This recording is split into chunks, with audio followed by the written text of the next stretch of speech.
the Dream Defenders in 2012 after Trayvon Martin's murder.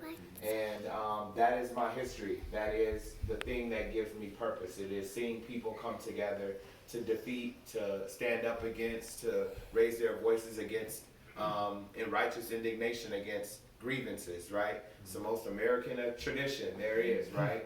The right to make manifest the lives that we want to see. I also spent 4 years in North Carolina. I lived in Charlotte for 4 years and drove all around from Hickory to High Point to Albemarle to the east to Asheville. I put a lot of we did a really romantic train ride through the things for Christmas. Y'all should, it was really nice through to Asheville. I have a great affinity for North Carolina. I know that every victory that comes out of this state, every piece of good news that comes out of this state is hard fought. Every single one. And so I just want to give you all a little bit of the love and the energy that I had given to me when I was here, and that I experienced every time we've gone to a stop in South and North Carolina. We're in a critical moment, and we talked about this earlier at the event. We try to spice it up. Some people were here at the earlier one, so I'll try to kind of not repeat those points, but the point is still salient that last night, one of the candidates running for president won their first state for, on 3 tries. They've run for president. And they now are the most electable after winning their first state in 3 presidential runs. And we congratulate them. But the work done by South Carolinians is a model for what we're doing around the country. It is everyday people who take it upon themselves to take their lives into their own hands, right? And say that I deserve to live a life of dignity and integrity. I want to leave my children a better world than I inherited. That is the heart and the core of this movement.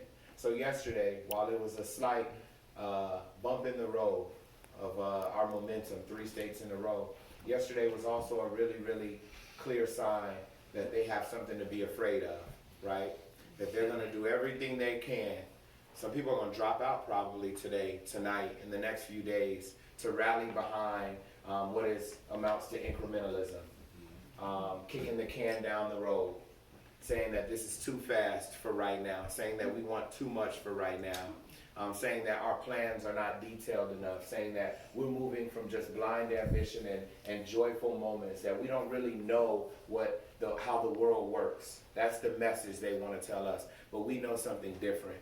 We know who really makes this country move, who makes it great. It is our mothers, it is our fathers, our grandparents who worked in coal mines, who were welders, who were electricians, who built the bridges, who dredged up the trenches, and who did the work.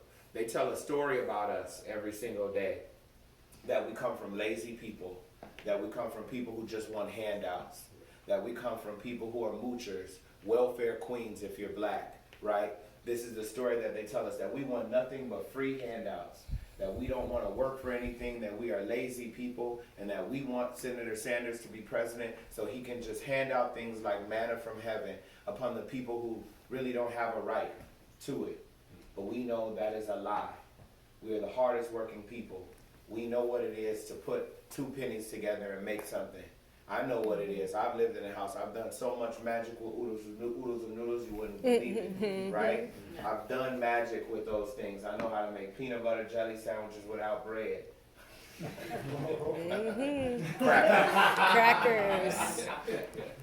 Yep. We've had to struggle, and there are people who have never had dirt under their fingers, right? Who have never had sweat on their brow. And these are the people who decide what our lives look like, and this is our declaration that we are not going to allow that anymore. And so the work that you all are doing and have done is incredible. I saw a Trump sign on the way over here, right? And some of us, like myself, I actually don't live in a neighborhood where I've got to engage with that type of foolishness every single day. I don't see that on a daily basis. And so for that to be at the block club meeting or whatever y'all have, this is a different level of work and conflict that you all are in. And so I want to give you all energy.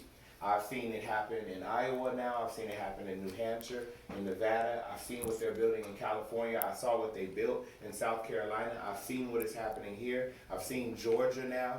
I've seen these states, and every room, it looks different. The faces are different, but the heart of it is still the same. The determination is still the same. And so I love and value and appreciate the opportunity for us, our little motley crew, to come here and try to give you all a little bit of the energy that you all have given the world. What you all are going to do on Tuesday is going to accelerate quickly the rise of Senator Bernard Sanders to being the next president of the United States. And it cannot be taken lightly. The work you all are doing is important. Every door is important. Every phone call is important. Every text message, every conversation with a friend on the fence is an important conversation. It could be the difference between us going back another 200 years under Donald